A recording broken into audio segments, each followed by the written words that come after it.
अस्सलामुअलैकुम। कैसे हैं सब लोग? उम्मीद करते हैं सब लोग ठीक होंगे, खैर आफ़ियत से होंगे और अल्लाह ताला आपको अपनी हिफ्ज़ व अमान में रखें।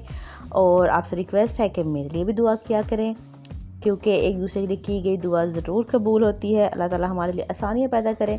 तो जी आज हम बनाएंगे एक बहुत ही मज़े की रेसिपी, क्योंकि बकरा ईद आने वाली है। तो हम बना रहे हैं आज बीफ बोटी मसाला। झटपट बनने वाली मज़े की रेसिपी है। तो शुरू करते हैं आज की हम अपनी रेसिपी।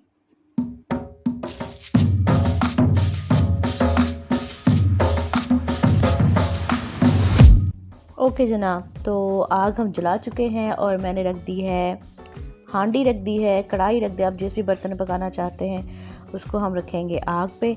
और उसमें मैंने डाल दिया है तकरीबन हाफ़ कप से ज़्यादा मैंने थोड़ा सा ऑयल लिया है। तो हाफ़ कप से ज़्यादा लिया है ऑयल और इसको थोड़ा सा गर्म होने देंगे। और इसमें फिर मैं शामिल कर दूंगी दरूद पाक पढ़ते हुए। आप भी शामिल कीजिए, अपने हर खाने में कलौंजी का इस्तेमाल करें। दरूद पाक पढ़ते हुए हमने कलौंजी ऐड कर दी। इसको थोड़ा सा कड़कड़ाएंगे, गर्म करेंगे। और उसके बाद मैंने तकरीबन जो बीफ है, जो बड़ा गोश्त है, उसकी मैंने बोटियाँ कर रखी हैं 1-1 इंच की, ताकि हमें ज़्यादा मेहनत ना करनी पड़े। और बकरा ईद में आप भी ऐसा किया करें, गोश्त साफ़ करके आपके लिए बहुत सहूलत हो जाएगी।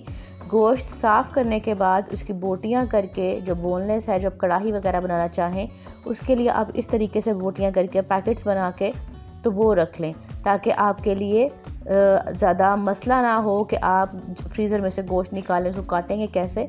तो जब भी आप गोश्त साफ़ करें तो उसके मुताबिक आप उसको, जैसा आप जो बनाना चाहते हैं उनको वैसे ही कट करके आप धो के साफ़ करके फ्रीज़र में रखा करें।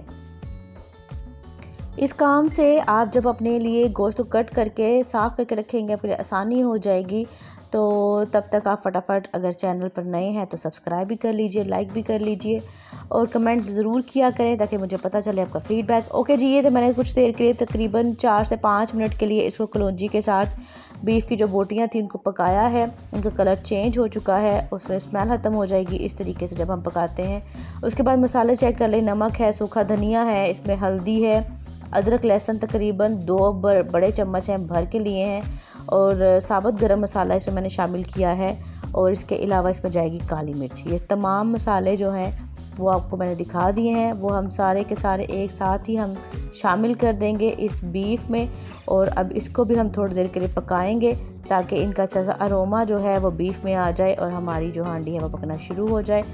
थोड़ा सा पकाने के बाद हमने इसमें तकरीबन मैंने 2 टमाटर लिए हैं, इनको काट के वो भी शामिल कर देने हैं, ताकि फिर हम एक ही दफ़ा इसको पकने के लिए रख दें। ये जी आपके सामने देख लें। अब हम इसमें शामिल कर देंगे जो हमने काट के रखे हुए थे टमाटर, लेकिन थोड़ी देर इसको पकाया है, उसके बाद टमाटर ऐड हो गए।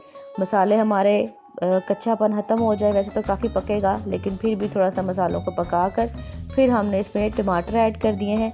और इसको थोड़ा सा मज़ीद पकाएंगे 2-3 मिनट। और इसको हम कर देंगे, पानी डालेंगे और इसको पकने के लिए रख देंगे, ताकि बोटी आपकी इतनी नरम होनी चाहिए कि आपकी नवाले के साथ टूटे। ये देखिए काफ़ी देर हम लोगों ने इसको भून लिया है, पानी छोड़ दिया है इसने काफ़ी। और सबसे ज़्यादा अच्छी चीज़ ये है कि पहले ये अपने पानी में पके, उसके बाद हम दूसरा पानी ऐड करेंगे। ये देखें जी, ईद पे ज़रूर बनाइएगा। नाश्ते में अगर आप चाहें पराठों के साथ बनाकर खाइएगा, कोई मेहमान आ जाए एकदम। गोश्त अगर आप ऐसे बोटियां करके रख लें तो आप जल्दी से पैकेट निकाल के इसको इंस्टेंट बना सकते हैं। तकरीबन मैंने 1.5 गिलास इस पे पानी शामिल कर दिया है, क्योंकि बीफ की बोटी बहुत ज़्यादा बड़ी नहीं है, जल्दी गल जाएगी। और अब हम इसको ढक देंगे और पकने देंगे तकरीबन मीडियम आंच पर, तब तक कि ये हमारा बीफ जो है वो गल जाए और इसके अलावा ये जो पानी है वो भी हमारा खुश्क हो जाए।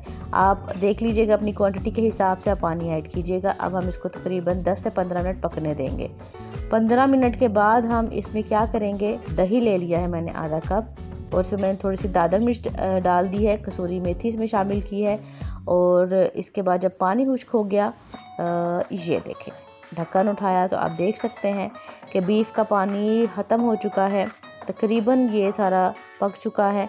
अब हम इसमें क्या करेंगे, मज़ीद इसमें जायके के लिए जो मैंने दही लिया है, जिसमें मैंने दादर मिर्च और कसूरी मेथी शामिल की है, वो हम इसमें शामिल कर लेंगे। हमारा बीफ बिल्कुल गल चुका है, लेकिन मज़ीद हम इसका इन्हेंस करेंगे टेस्ट। तो इसमें जाएगा अब ये दही और इसके मसाले और इसको शामिल करने के बाद हम इसको थोड़ा सा मज़ीद भूनेंगे और इसको लो फ्लेम पे रख देंगे ताकि जो दही का पानी है या दही का टेस्ट है वो भी सारा बीफ में आ जाए, पानी खुश्क हो जाए और हमें जितनी ग्रेवी चाहिए रिक्वायर्ड ऑयल ऊपर आ जाएगा, आपको ग्रेवी मिल जाएगी और हमारा बीफ हो जाएगा रेडी। कोई इसमें मेहनत नहीं है, कुछ भी नहीं है। ओहो, जल्दी से आपको इंडिकेशन दी जा रही है कि जी लाइक कर दें। अगर आप भूल चुके हैं तो वीडियो को लाइक कर लें, कमेंट कर लें, नए हैं तो सब्सक्राइब कर लें। ओके जी, ये देखें दही डालने के बाद 10 मिनट मैंने अगेन इसको लो फ्लेम पे रखा था तो पानी खुश्क हो चुका है। तकरीबन इतनी ग्रेवी आपके पास होनी चाहिए ताकि आप चपाती के साथ या फिर पराठों के साथ या रोगनी नान के साथ आप खा सकें। उसके बाद बिल्कुल एंड पे मैंने डाल दी है हरी मिर्चें, क्योंकि कच्ची कच्ची हरी मिर्चों का जो जायका और खुशबू है ऐसी हांडी में वो इसको मज़ीद चार चांद लगा देता है। तो हमारा बीफ बोटी मसाला हो गया रेडी और ये है आपके सामने तैयार। और आप इसको खाएं सलाद के साथ, रायते के साथ सर्व करें और फुलके बनाएं, चपातियाँ बनाएं। मुझे दुआ में याद रखेंगे। मज़ीद हम नेक्स्ट किसी और अच्छी रेसिपी के साथ ज़रूर मिलेंगे। और सबसे अहम पैगाम, बकरा ईद है तो अगर आप कुर्बानी करें तो प्लीज़ अपने इर्द गिर्द अपने गरीब रिश्तेदारों को, हमसायों को ज़रूर याद रखें, क्योंकि फ्रीज़र भरने के लिए पूरी ज़िंदगी पड़ी है हमारे पास। तो बेहतर है कि अभी हम अपने इस माल में से गरीबों का हिस्सा निकालें। इंशाल्लाह फिर मुलाकात होगी। अल्लाह हाफ़िज़।